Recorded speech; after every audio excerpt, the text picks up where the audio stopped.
आरंभ करते हैं। आवाज सुनाई दे रही है? धनश्री जी, मेरी आवाज सुनाई दे रही है क्या आपको? हाँ, सुनाई दे रही है। ठीक है।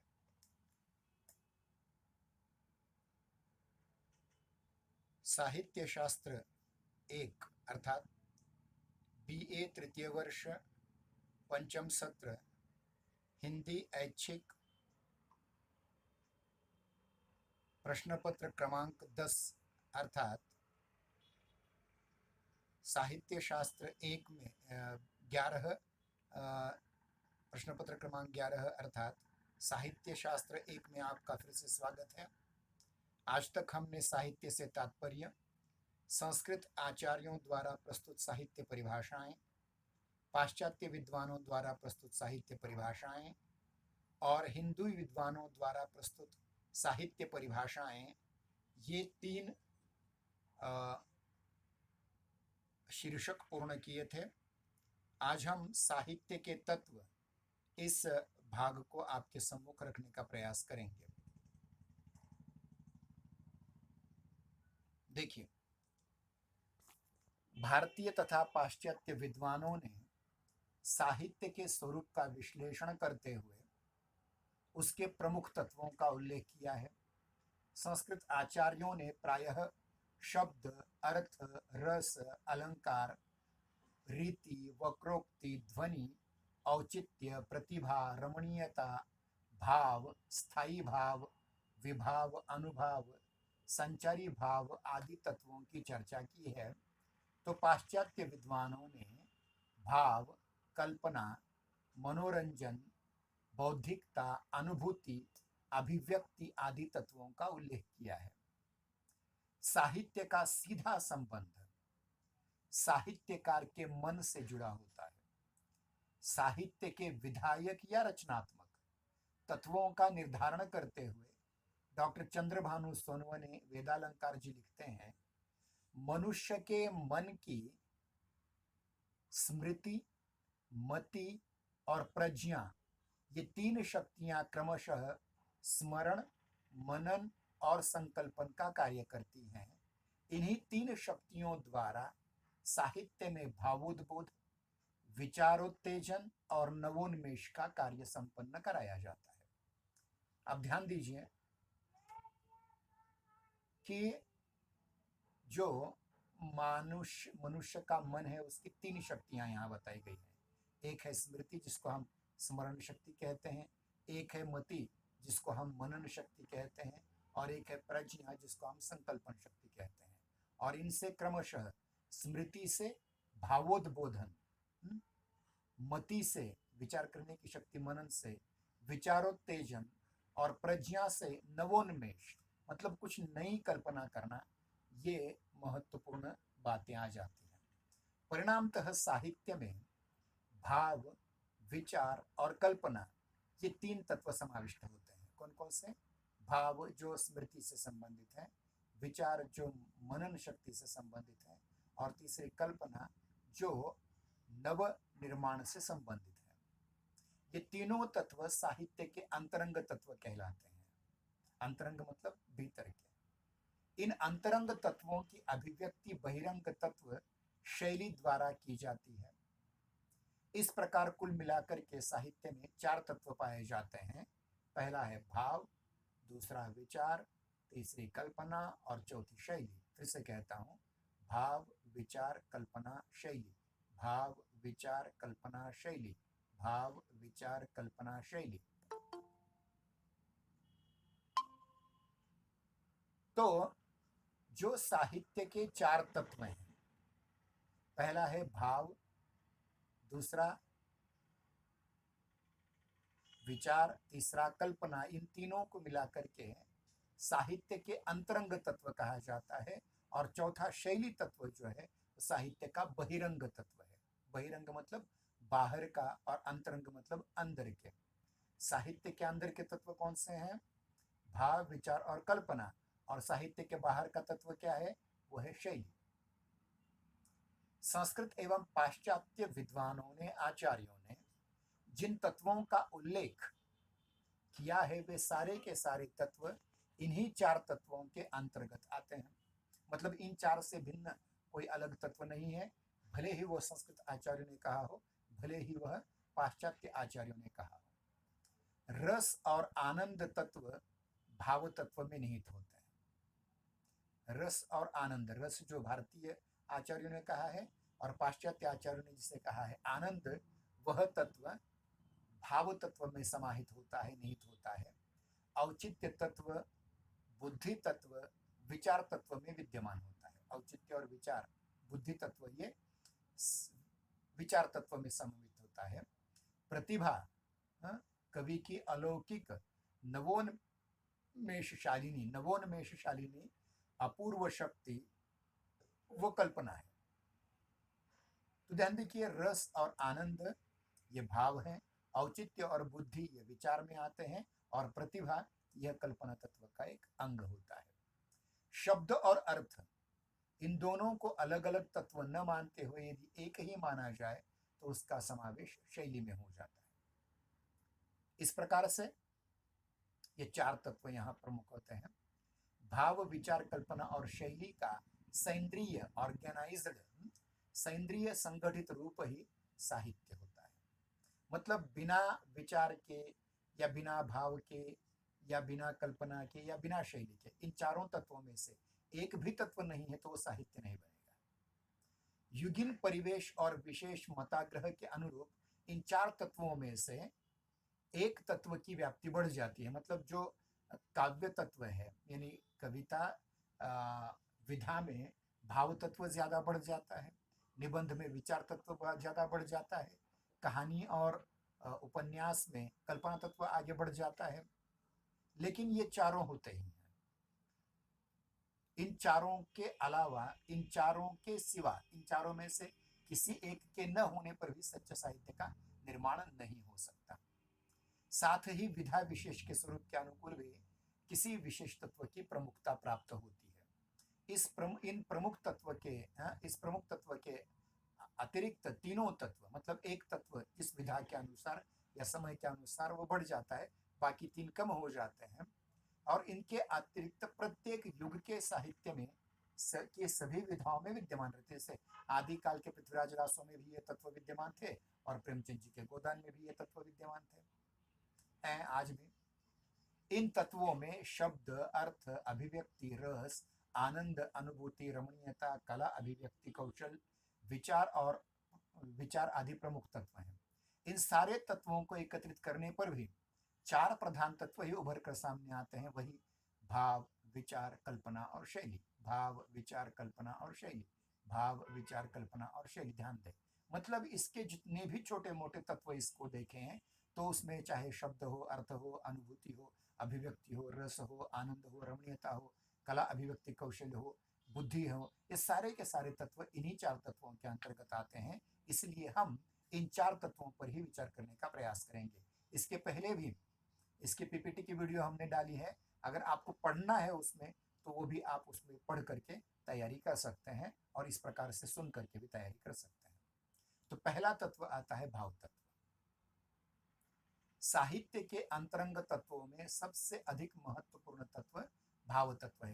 चारों तत्व महत्वपूर्ण हैं, लेकिन कवि बनने के लिए, साहित्यकार बनने के लिए, कहानीकार बनने के लिए, उपन्यासकार बनने के लिए सबसे पहले लेखक के मन में भाव होने जरूरी है। भाव तत्व के अभाव में, मतलब भाव तत्व अगर न हो तो साहित्य का अस्तित्व ही संभव नहीं है। यही तत्व साहित्य को अन्य शास्त्रों से पृथक करता है। मतलब राज्य शास्त्र, इतिहास, नागरिक शास्त्र, रसायन शास्त्र, भूगोल इत्यादि अन्य शास्त्रों से साहित्य अलग होता है इसी आधार पर कि अन्य शास्त्रों में केवल बुद्धि तत्व रहता है और इस साहित्य में बुद्धि तत्व के साथ साथ भाव तत्व भी होता है। यही भाव साहित्य की आत्मा है। साहित्य में रागात्मकता, ये लक्षण है, भेदक लक्षण। साहित्य का भेदक लक्षण क्या है? रागात्मकता। रागात्मकता उत्पन्न करने के लिए भावों का चित्रण अत्यंत आवश्यक है। भाव मतलब अपने सुख, दुख, ईर्ष्या, द्वेष, आकांक्षा, महत्वाकांक्षा, ये सारी जो मानवीय भावनाएं होती हैं उनको भाव तत्व कहा जाता है। अगर ये तत्व होंगे ही नहीं तो साहित्य नहीं बनेगा। स्थूल घटनाओं और उनके विस्तृत विवरण की जगह साहित्य में सूक्ष्म भावनाओं का अधिक महत्व होता है। साहित्य का लक्ष्य पाठक की ज्ञान वृद्धि करना नहीं है, वो तो शास्त्रों से होगी, अपितु उसके हृदय को भावनाओं से सराबोर कर देना है। इस उद्देश्य की पूर्ति भावों के चित्रण के द्वारा ही हो सकती है। भाव को काव्य का प्रकृत रूप माना जाता है, प्राकृतिक रूप माना जाता है। भावों के कारण ही कल्पना का जन्म होता है। काव्य में भाव ही अधिक प्रभाव उत्पन्न करने वाला होता है। भाव कवि की कल्पना का प्रेरक तत्व है, छंद के स्वरूप का विधायक है और शब्द प्रवाह के उत्स को खोलने वाला है। उत्स मतलब इसको हम कहते हैं उगम, उद्गम, जैसे नदी का उद्गम कोई जरा होता है वैसे। अगर आपके शब्द प्रवाह बनने हैं तो उसके लिए पहले भाव होने चाहिए। कवि एवं पाठक के मन में भाव संस्कार रूप में उपलब्ध होते हैं, विद्यमान रहते हैं, उपस्थित रहते हैं, जिनका अनुभव परिस्थिति विशेष में ही होता है। कवि अपने भावों को अभिव्यक्त करता है, उस समय यही अनुभव पाठक के मन में उस प्रकार के भावों का निर्माण करता है। मतलब देखिए किसी कवि की, जैसे सुमित्रानंदन पंत की कविता मैं बता रहा हूँ, वियोगी होगा पहला कवि, आह से उपजा होगा गान, उमड़ कर आंखों से चुपचाप कविता बही होगी अनजान। अब ये भाव आपके भी मन है, मेरे भी मन में है, लेकिन सुमित्रानंदन पंत जी ने उसे शब्द रूप दे दिया। तो ये प्रतिभा का फर्क होता है। देखिए प्रतिभा दो प्रकार की होती है, एक होती है भावयत्री प्रतिभा जो हर एक में होती है, प्रत्येक को अपने भाव से वो भावुक होता है, परंतु उन भावों को शब्द का रूप देने की प्रतिभा कार्ययत्री प्रतिभा कहलाती है, जो कवि में होती है, जो हम में नहीं होती, जो लेखक में होती है, हम सामान्य में नहीं होती। इन भावनाओं की अनुभूति द्वारा वाचक के मन को आनंद की प्राप्ति होती है। मतलब कोई कविता पढ़ते समय हम वाह वाह कर उठते हैं, क्यों? क्योंकि उसकी अनुभूति हमें भी होने लगती है। ठीक वैसे ही अनुभूति जैसे कवि को हो रही थी, परंतु उसे वो शब्द देने की ताकत उसमें है, हम में नहीं। हम केवल पढ़ करके आनंद मना सकते हैं कि वाह वाह बहुत अच्छा लिखा है। शब्द अर्थ एवं कल्पना के द्वारा भावों को साकार किया जाता है। भाव तत्व मतलब जो हमारी अमूर्त भावनाएं हैं, उनको शब्दबद्ध करने से वो मूर्त रूप में सामने आती है। भाव तत्व के महत्व के कारण ही गीति काव्य जैसे मेघदूत, मैंने शिरीष के फूल में गत वर्ष उल्लेख किया था कि कवि कुलगुरु कालिदास का एक खंड काव्य है जिसका नाम है मेघदूत, जिसके दो भेद हैं, पूर्व मेघ और उत्तर मेघ, जिसमें का पहला श्लोक आपने बहुत बार सुना होगा, आषाढ़स्य प्रथम दिवसे मेघमां शिष्ट सानु। ये जो कविता है जिसका वामन पंडित ने मराठी में अनुवाद किया था, मेघान्नी हे गगन भरता गाढ़ आषाढ़ मासी। अब ये जो वाक्य आते हैं ये भाव हमारे मन में भी थे, लेकिन हम उसे शब्द रूप नहीं दे पाए क्योंकि हमें कार्ययत्री प्रतिभा नहीं है। हम केवल भाव उसके भावुक होकर के, हाँ हमारे भी मन में ऐसा आया था, हमने भी ऐसा अनुभव किया था, हमने भी ऐसा महसूस किया था, कह सकते हैं, लेकिन लिख नहीं सकते। उस वो बनने के लिए कवि ही बनना पड़ता है। भावनाओं के चित्रण के द्वारा ही पाठक के हृदय का परिष्कार होता है, इसीलिए काव्य में भावनाओं का सूक्ष्म चित्रण महत्वपूर्ण माना जाता है। मानव जीवन में अनुभव की प्रबलता स्पष्ट है। आप जानते हैं दुनिया में सबसे बड़ा अगर कोई गुरु है तो वो अनुभव है। आप चाहे बड़े बड़े क्षेत्रों में बड़ी बड़ी डिग्रियां आपने प्राप्त की हो या न हो, आपने बड़े बड़े यूनिवर्सिटी में महाविद्यालय में पढ़ा हो या न हो, अगर आपके अनुभव प्रामाणिक है तो आप अच्छे कवि बन सकते हैं। जैसे कबीर किसी यूनिवर्सिटी में नहीं गए, किसी कॉलेज में नहीं गए, लेकिन उन पर पीएचडी अनेक कॉलेजों में विश्वविद्यालय में चल रही है। बहनाबाई चौधरी ने कोई हाथ में लेखनी लेकर कुछ लिखा नहीं, लेकिन उनके मुख से निसृत कविताओं ने क्रांति करा दी। तात्पर्य यह है कि अनुभव आपका सबसे बड़ा गुरु होता है, और अनुभूति जो होती है, अनुभव का छोटा रूप, छोटा अनुभव जिसे हम कहें, उसके बारे में प्रसिद्ध छायावादी कवयित्री महयसी महादेवी वर्मा लिखती हैं, अनुभूति अपनी सीमा में जितनी प्रबल होती है, जितनी ताकतवर होती है, उतनी बुद्धि नहीं होती। ध्यान देखिए, बुद्धि नहीं। इसलिए बुद्धिमान लोगों को उतना महत्व नहीं है जितना कि कवियों को महत्व है।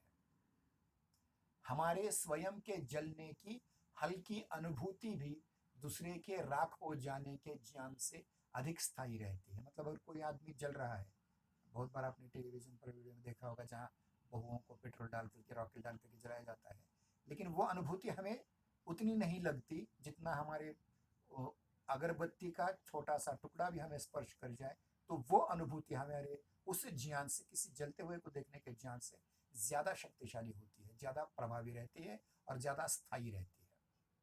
उधार के भावों पर आधारित साहित्य लिखा नहीं जा सकता, उसके लिए स्वयं के अनुभव चाहिए, खुद की अनुभूति चाहिए।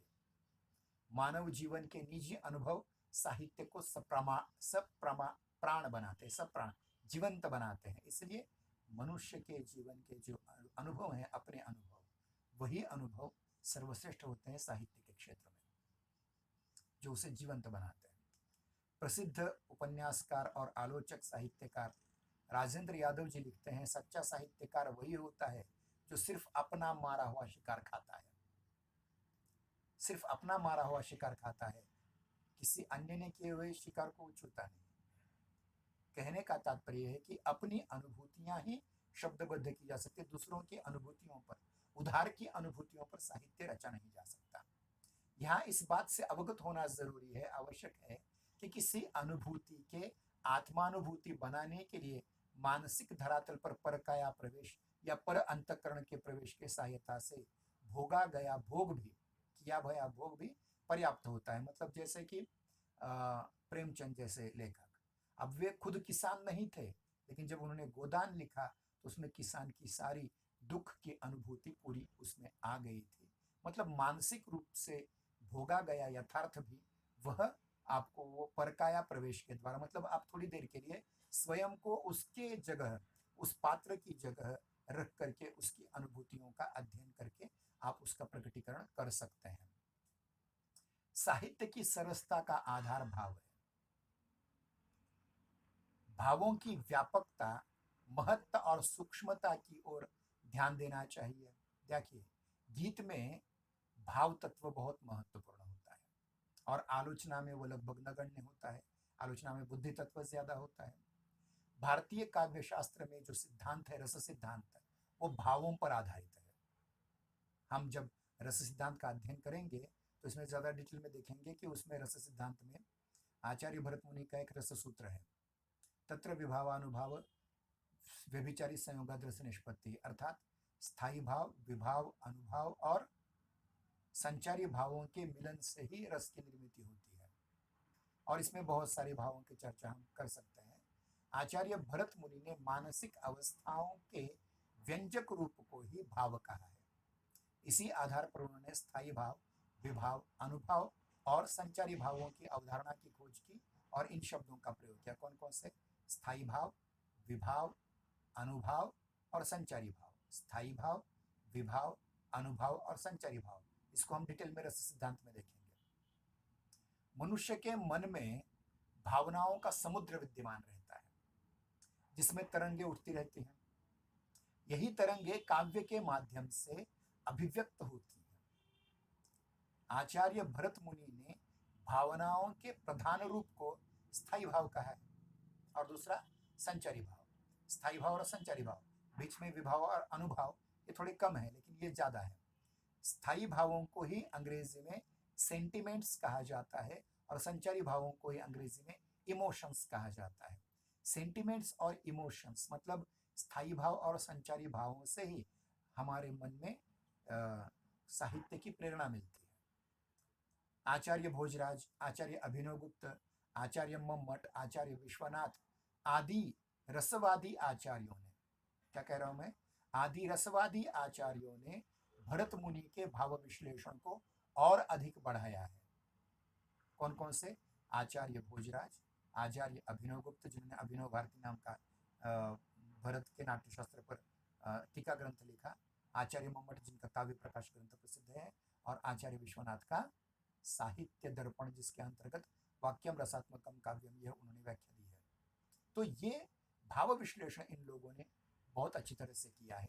यह कहना अतिशयोक्ति नहीं होगी कि प्राचीन आचार्यों ने किया हुआ विवेचन आधुनिक मनोविज्ञान की दृष्टि से भी अत्यंत सुसंगत और शुद्ध है। मनोविज्ञान में भी भावनाओं को दो भागों में व्यक्त किया जाता है, इमोशंस एंड सेंटिमेंट्स। क्रमशः इनका साम्य संचारी भाव और स्थायी भावों से है। तो संक्षेप में हम कह सकते हैं कि भाव ही साहित्य की आत्मा है। बिना भाव के साहित्य रचा नहीं जा सकता। यह होगा पहला तत्व, हमारा भाव तत्व, पहला अंतरंग तत्व।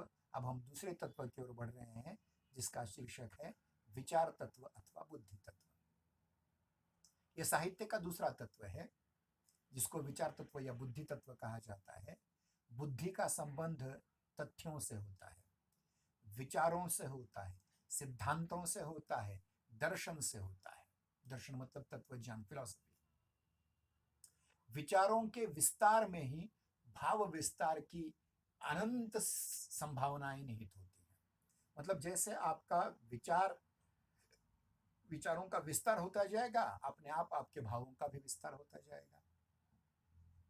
विचारों के उच्च शिखर पर आसीन होने से दृष्टि व्यापक बनती है। जैसे हम देखिए कि अगर समझे हम उस्मानाबाद के हाथला देवी के उस पहाड़ी पर चढ़ करके देखें तो आपको सारी चीजें छोटी लगने लगेगी। आप ऊपर मानसिक दृष्टि से और शारीरिक दृष्टि से ऊपर उठ जाएंगे। स्वार्थ के संकीर्ण भेदों से ऊपर उठ करके आप संपूर्ण विश्व का विचार करेंगे। वही भाव होता है कि आपके अगर विचार उच्च हैं तो अपने आप दुनिया की संकीर्णताओं से ऊपर उठ जाएंगे। और यही हृदय की मुक्तावस्था होती है। जैसे आचार्य रामचंद्र शुक्ल जी ने कहा था, क्या कहा था आचार्य रामचंद्र शुक्ल जी ने? आत्मा की मुक्तावस्था जैसे ज्ञान दशा कहलाती है, ज्ञान दशा कहलाती है, उसी प्रकार हृदय की मुक्तावस्था रस दशा कहलाती है। मतलब ये मेरा, ये पराया, इन सभी से ऊपर उठना। जैसे कि हमारे विष्णु शर्मा नाम के बहुत प्रसिद्ध संस्कृत साहित्यकार ने अपने प्रसिद्ध ग्रंथ पंचतंत्र में कहा है, अयम निज पुरोवेति गणना लघु चेतसाम उदार चरिता नाम तो वसुधैव कुटुंबकम। यानी ये मेरा है, ये उसका है, ऐसा तो संकीर्ण मानसिकता के लोग कहते हैं। लेकिन जिनका हृदय उदार होता है, जिनका चरित्र उदार होता है, वो तो संपूर्ण विश्व को ही अपना घर मान लेते हैं। ये कवि को देश की, राज्य की मर्यादाएं नहीं होती, इसलिए क्योंकि वह विचारों के उच्च शिखर पर होता है और जन सामान्य से बहुत ज्यादा देख सकता है, क्योंकि उसकी दृष्टि व्यापक बनती है और विचारों के कारण ही भावों में भी सौंदर्य आ जाता है। प्रसिद्ध कवि और आलोचक, हिंदी के बहुत प्रसिद्ध कवि है राष्ट्र कवि रामधारी सिंह दिनकर जी ने लिखा है कि कोई भी सजग व्यक्ति, कोई भी व्यक्ति सजग दार्शनिक हुए बिना, तत्वज्ञानी हुए बिना, फिलोसोफर हुए बिना कवि नहीं बन सकता। कि उसमें पहले अपने विचार चाहिए, उसके उस विचार की भित्ति का चाहिए। जैसे संत कबीर की भित्ति का, संत कबीर के काव्य की भित्ति का शंकराचार्य का अद्वैत सिद्धांत है। संत तुलसीदास की, गोस्वामी तुलसीदास की कविताओं की मूल भित्ति का रामानुजाचार्य का विशिष्ट अद्वैतवादी सिद्धांत है। सूरदास की कविताओं का दार्शनिक पाया जो है, दार्शनिक जो नींव है उसकी, वह वल्लभाचार्य जी का शुद्धाद्वैतवाद है। ये बहुत महत्वपूर्ण चीजें हैं। बिना विचारों की भित्तिका के साहित्य खड़ा नहीं हो सकता। विचार के अंकुश से रहित भावनाएं मनुष्य को पागल बना देती हैं। साहित्य में विचार की लगाम के कारण ही भावनाएं भटक नहीं पाती। मैं मराठी में एक शब्द कहूंगा, शिवी आणि ओवी। साहित्य तो गाली भी हो सकता है, शिवी भी हो सकता है, लेकिन अगर उसी गाली को विचारों के द्वारा नियंत्रित किया गया तो वो शिवी से ओवी भी बन जा सकता है। विचार तत्व यह का अंकुश साहित्य के विविध रूपों में दिखाई देता है और खास करके संस्कृत साहित्य में जो औचित्य सिद्धांत है वो पूर्णतः विचार सापेक्ष है। किसका है ये औचित्य सिद्धांत? आचार्य क्षेमेंद्र का, जिन्होंने औचित्य विचार चर्चा नामक ग्रंथ लिखा था। वो सारा का सारा विचारों पर ही आधारित है। काव्य में आने वाले भाव और कल्पना का संयोजन विचार पूर्वक ही करना आवश्यक है। रस, अलंकार आदि जितने उचित स्थान विन्यास के बाद ही साहित्य में सुदृढ़ उपकरण के रूप में सामने आ सकते हैं। साहित्य की सूक्तियों का सौंदर्य बहुतांश विचारों पर ही निर्भर होता है। जैसे अध जल गगरी छलकत जाए, मराठी में जिसका अनुवाद किया जाता है कि अर्ध्या पाण्याला उथळ पाण्याला खळखळाट फार। तो इसमें विचार है। साहित्य का उद्देश्य पूर्णतः विचार तत्व में होता है। इस तत्व के प्रभाव के कारण ही साहित्य में यथार्थता, स्पष्टता आदि गुण आ जाते हैं। इसलिए विचार तत्व अत्यंत महत्वपूर्ण है। कथा का संगठन हो, चरित्रों का चित्रण हो, भावों का निरूपण हो, इन सभी के लिए विचारों की आवश्यकता होती है, विचार तत्व की आवश्यकता होती है। घटनाओं का चयन और संगठन करते समय बुद्धि की सहायता, विचारों की सहायता ली जाती है।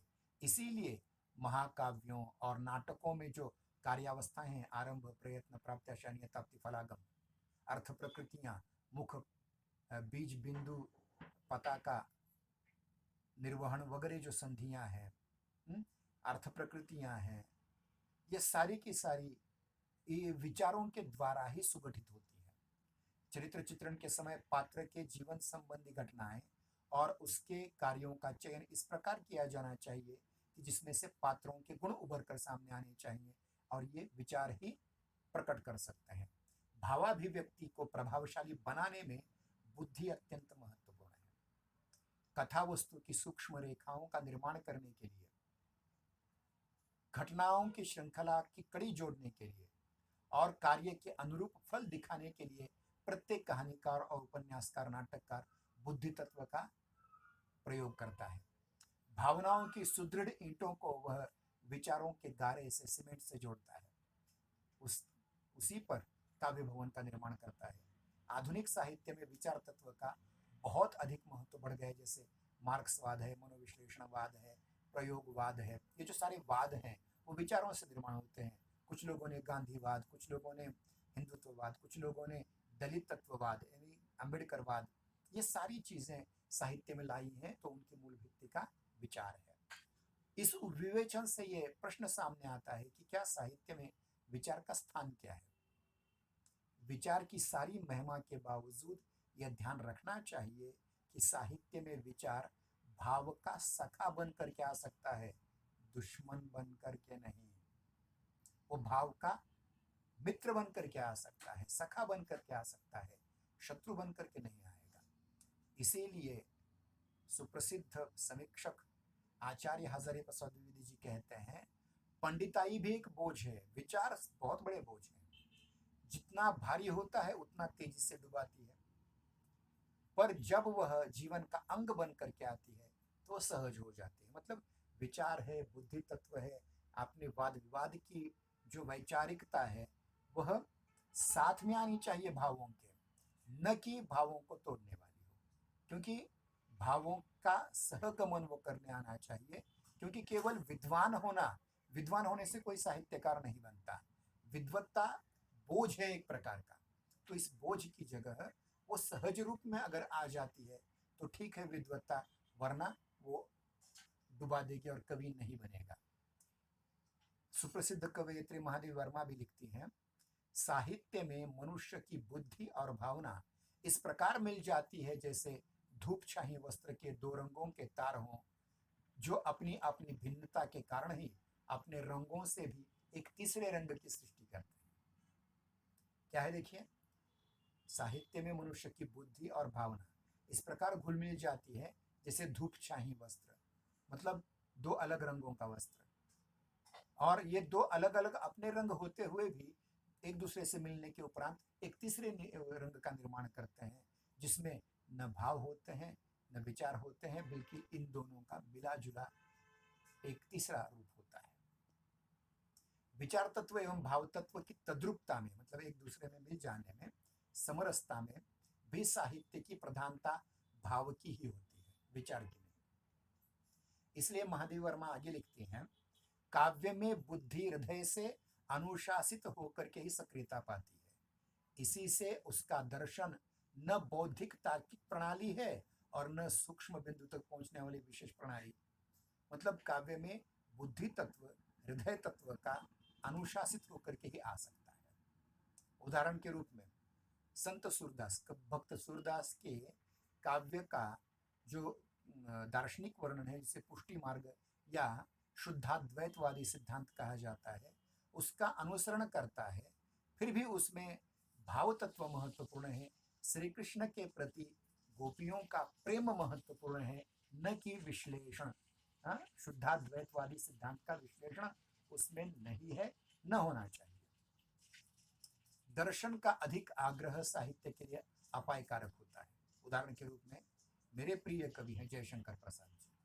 जयशंकर प्रसाद जी का अंतिम महाकाव्य है कामायनी, लेकिन कामायनी बहुत अच्छी रचना होते हुए भी जो कुछ अंतिम सर्ग हैं, उसके अंतिम अध्याय जो हैं, उसमें शैव पाशुपत दर्शन के प्रत्यभिज्ञा दर्शन के को इतना ज्यादा स्थान दिया गया है कि कामायनी पढ़ते समय हम बोर हो जाते हैं। क्या क्या लगा रखा है ये।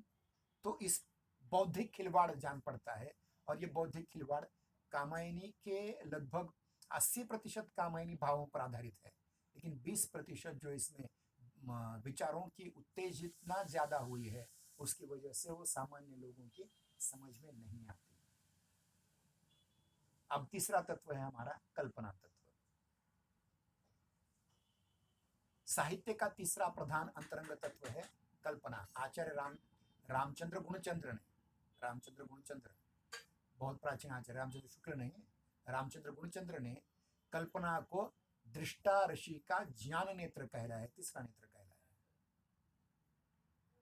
आचार्य रामचंद्र गुणचंद्र ने कल्पना को दृष्टा ऋषि का तीसरा नेत्र यानी ज्ञान नेत्र कहा है। पाश्चात्य काव्यशास्त्र में भी कोलरिज, एस.टी. कोलरिज नाम सुना होगा आपने, क्योंकि इसका उल्लेख हमने लिरिकल बैलेड्स में जो व्याख्या दी थी उसमें उल्लेख किया था, विलियम वर्ड्सवर्थ और एस.टी. कोलरिज का। तो उसमें से जो कोलरिज है, उन्होंने कल्पना को बहुत महत्व दिया है। उन्होंने कल्पना को फैंसी कहा है। ये फैंसी क्या है, कभी बाद में हम इसकी चर्चा करेंगे, लेकिन कोलरिज ने कल्पना तत्व की महत्ता को विश्लेषित किया है। साहित्यकार की मानसिक साक्षात्कारात्मिका प्रतीति कल्पना की सहायता से ही रूप ग्रहण कर सकती है। कवि की सृजन शक्ति है, रूप की सृष्टि करना कल्पना का कार्य है। मतलब भावों को रूप देने का काम कौन करती है? कल्पना करती है, और ये बहुत ही महत्वपूर्ण तत्व है। निराकार भावों, निराकार वस्तुओं और निराकार घटनाओं को साकार करने का काम कल्पना करती है। सौंदर्य का विन्यास एवं संतुलन कल्पना का ही कार्य है। इसके कारण ही कवि औरों के सुख दुख और औरों की अनुभूतियों का चित्रण इस प्रकार करता है कि वो पाठकों को अपना सुख दुख लगे, अपना सुख दुख वो बन जाए पाठकों का, प्रेक्षकों का, या फिर श्रोताओं का। परोक्ष घटना को प्रत्यक्ष रूप में, अतीत को मतलब भूतकाल को वर्तमान में, और सूक्ष्म को स्थूल रूप में प्रस्तुत करना ही कल्पना का कार्य है। वस्तुतः प्रत्येक युग और प्रत्येक भाषा का साहित्य कल्पना की अपूर्व क्षमता द्वारा वैभव और निर्मित वैभव और अलौकिक चमत्कार की कहानियों से भरा पड़ा है। यानी किसी भी काल की और किसी भी भाषा का साहित्य उठाकर देखिए, कल्पना उसमें बहुत ज्यादा महत्वपूर्ण होती है। बिना कल्पना के उपन्यास, कहानी, कविता हो नहीं सकती। कल्पना की असीमित शक्ति के द्वारा ही कवि सृष्टि निर्माण में परमपिता परमात्मा परमेश्वर की प्रतिस्पर्धा करता है। इसलिए कहा जाता है अपारे काव्य संसारे कविरेव प्रजापति। इस अपार काव्य संसार में ईश्वर अगर कोई है तो वो कवि ही है। वो जैसा जैसा सोचता है वैसा वैसा होता है। किस पात्र के मुख से क्या बुलवाना है, किस पात्र को क्या करवाना है, ये सब कुछ कवि ही निर्धारित करता है। मतलब एक प्रकार से वह परमपिता परमात्मा है। जैसे परमपिता परमात्मा हमसे बुलवाता है, परमपिता परमात्मा हमसे कोई कार्य करवाता है, उसी प्रकार कवि अपने पात्रों के माध्यम से वो कार्य करवाता है। इस अपार काव्य संसार का प्रजापति ईश्वर तो केवल कवि ही है।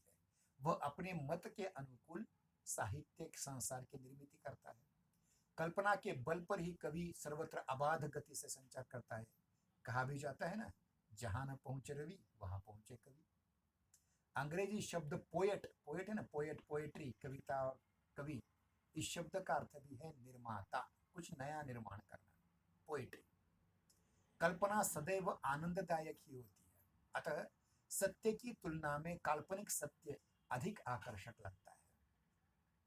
यह कल्पना वेदांतियों की माया की तरह है।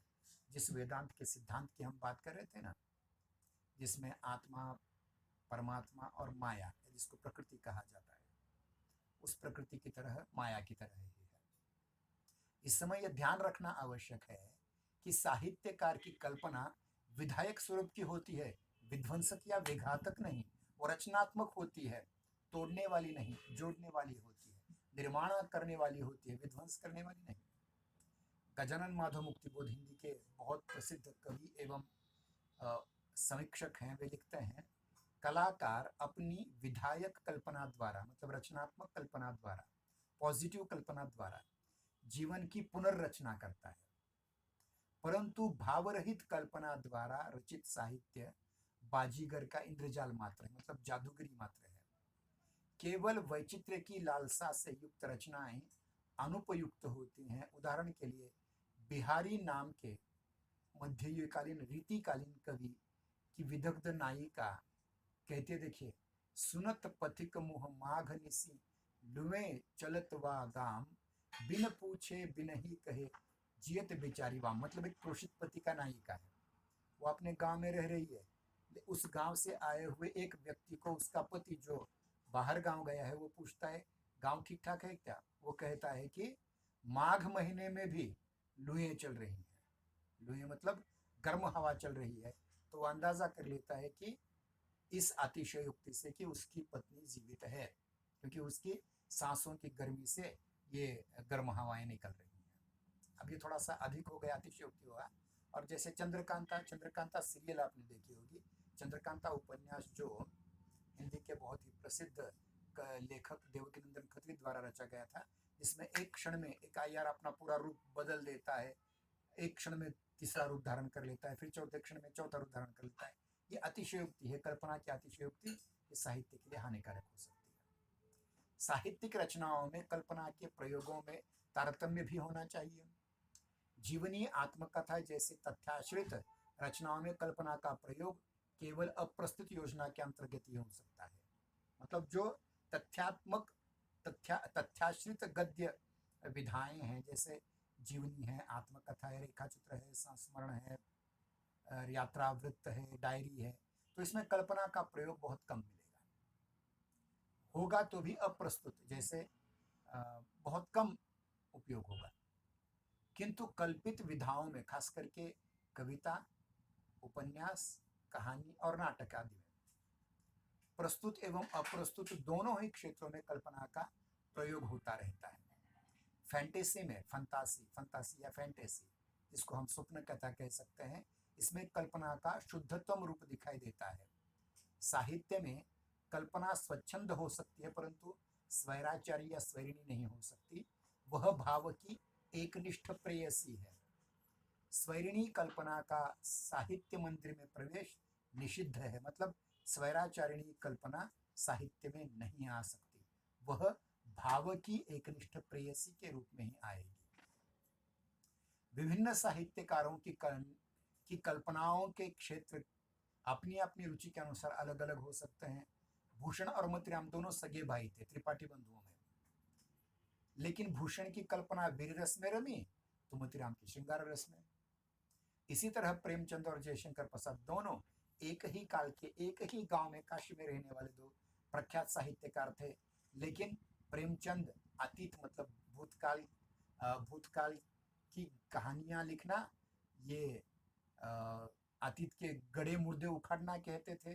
परंतु जयशंकर प्रसाद जी ऐतिहासिक ही नहीं, अभी तो प्राग ऐतिहासिक काल में पहुंच करके कामायनी, जिसमें मनु, श्रद्धा, इड़ा इत्यादि जो प्राग ऐतिहासिक कालीन पात्र हैं, उनके द्वारा समरसता का संदेश भी देते हैं। मतलब एक ही काल के या भाई भाई भी सगे, अपने अपने अनुभूतियों का क्षेत्र अलग होने से अपनी अपनी कल्पना का क्षेत्र भी अलग रूप से करते हैं। ये हो गए तीन तत्व हमारे, कौन कौन से? भाव तत्व, विचार तत्व और अंतिम कल्पना तत्व। अब हम शैली तत्व जो बहिरंग तत्व है उसे लेकर के फटाफट ये तासिका पूरी कर देंगे। साहित्य का चौथा तथा अंतिम एवं बहिरंग तत्व है शैली, बाहर का तत्व, बहिरंग। रचनाकार जिस भाषा, जिस रूप और जिस पद्धति से अपनी अपनी अनुभूतियों को अभिव्यक्त या अभिव्यंजित करता है उसे शैली कहा जाता है, स्टाइल। जॉर्ज बर्नार्ड शॉ के अनुसार प्रभावपूर्ण अभिव्यक्ति की शैली का अर्थ और इति है। प्रभावपूर्ण अभिव्यक्ति की शैली का अर्थ और इति है, मतलब अगर अभिव्यक्ति की प्रभावशाली, मतलब देखिए प्रकटीकरण की शैली जो होती है वो ताकतवर अगर हो तो वही शैली का आरंभ और अंत है, अर्थ और इति है। शॉपेनहायर के अनुसार शैली कुछ और नहीं, मन, बुद्धि तथा सूक्ष्म मस्तिष्क के विचार भावनाओं की बाह्य रूपाकृति मात्र है, बाहरी रूप। इस अभिव्यक्ति की शक्ति के कारण ही साहित्यकार और सहृदय में भेद हो जाता है। मैथिली शरण गुप्त के अनुसार अनुभव करते तो है सब कोई, करा सके जो कवि है सोई। मतलब अनुभूति तो हम सबको होती है, लेकिन अभिव्यक्त जो करा सकता है वही कवि, नाटककार, इतिहासकार, उपन्यासकार बन जाता है। गजानन माधव मुक्ति बोध के अनुसार कलात्मक अभिव्यक्ति कलाकृति का सिंह द्वार है, जिससे गुजर कर ही सहृदय साहित्य के अंतर जगत में प्रविष्ट होता है। शैली के अंतर्गत भाषा, शब्द चयन, शब्दों का उपयोग, अलंकारों का प्रयोग, साहित्य का रूप, छंद, प्रतीक, बिंब, इन सभी का समावेश होता है। इस तत्व को अधिकांश भारतीय आचार्यों ने साहित्य के या काव्य के शरीर के रूप में परिभाषित किया है और आत्मा रस को कहा है। स्वस्थ शरीर में ही स्वस्थ आत्मा रहती है, विवेकानंद ने कहा ना, sound soul in sound body. अतः अंतरंग तत्वों के समान ही बहिरंग शैली तत्व भी अत्यंत महत्वपूर्ण है। जिस प्रकार शरीर के अभाव में आत्मा नहीं रह सकती, उसी प्रकार भाषा के अभाव में साहित्य भी संभव नहीं है। सर्वोत्कृष्ट साहित्य वही है जिसमें भाव पक्ष और शिल्प पक्ष, मतलब ये अंतरंग तीनों तत्व, भाव, विचार और कल्पना, ये बाह्य शिल्प तत्व जो भाषा से संबंधित है, इन दोनों का अद्भुत समन्वय हो। जब कवि लोग केशवदास की तरह मात्र शैली पर ध्यान केंद्रित करते हैं और भाव पक्ष का विस्मरण करते हैं तो उन्हें कठिन काव्य के प्रेत कहा जाता है। शैली और अभिव्यक्ति की अनिवार्य विशेषता उसकी सहजता है, अपने आप आनी चाहिए, क्योंकि यदि शैली में सांकेतिकता बढ़ जाए तो प्रसाद गुण की, जो भाव का महत्वपूर्ण गुण है, प्रसाद गुण की सर्वथा विरोधिनी हो जाएगी। इसलिए सांकेतिकता केवल संकेतों तक हो, केवल संकेत ही संकेत न हो। लॉन्गफेलो नाम के एक अंग्रेजी पाश्चात्य विद्वान के अनुसार पलकों से स्रवित आंसुओं के समान अभिव्यक्ति सहज होनी चाहिए। पलकों से मतलब अपनी आंखों के पलकों से जैसे आंसू निकल आते हैं वैसे अपनी अभिव्यक्ति सहज होनी चाहिए। और इसलिए सुमित्रानंद पंत जी की कविता मैंने पहले कही थी, वियोगी होगा पहला कवि, आह से उपजा होगा गान, उमड़कर आंखों से चुपचाप वही होगी कविता अनजान। शैली की यह सहजता सहज मन पर निर्भर है। जो व्यक्ति असहज है वो कवि नहीं बन सकता। हजारी प्रसाद द्विवेदी जी के अनुसार सहज मनुष्य ही सहज भाषा में बोल सकता है। शैली का एक महत्वपूर्ण गुण व्यक्तित्व का प्रतिफलन है।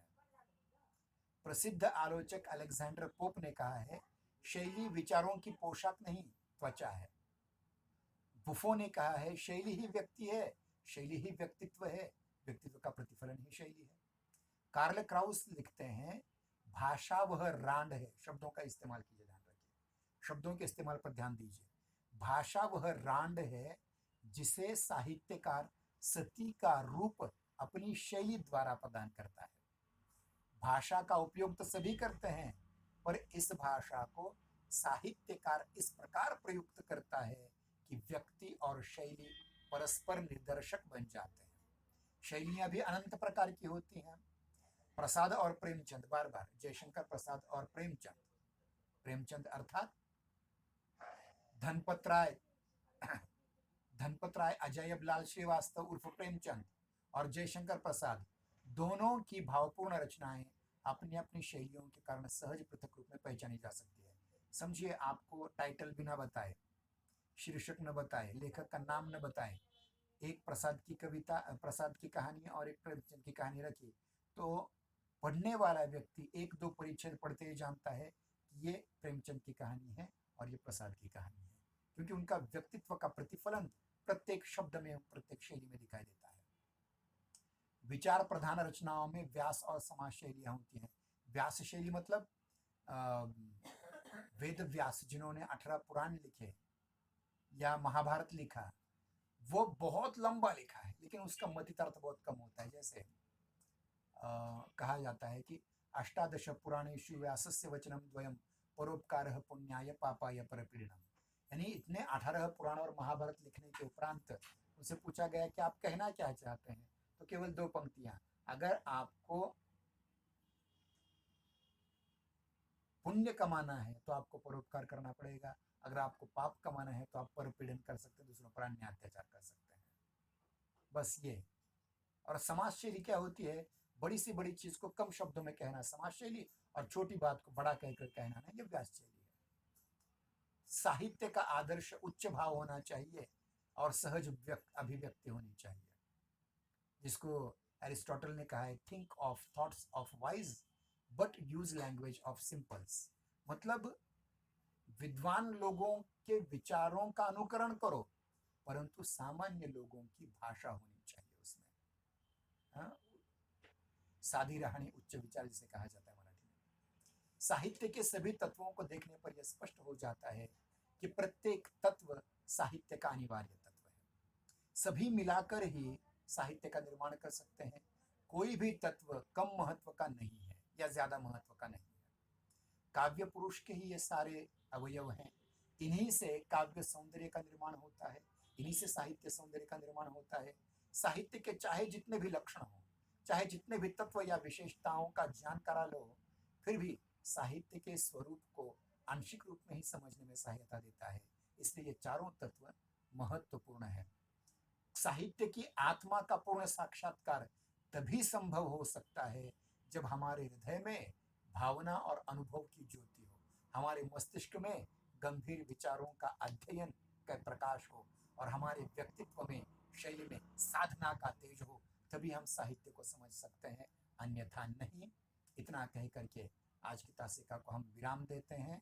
और एक महत्वपूर्ण सूचना, आज सुबह मैंने साहित्य शास्त्र 1 पर एक गूगल फॉर्म परीक्षा डाली हुई है, उसकी लिंक डाली हुई है।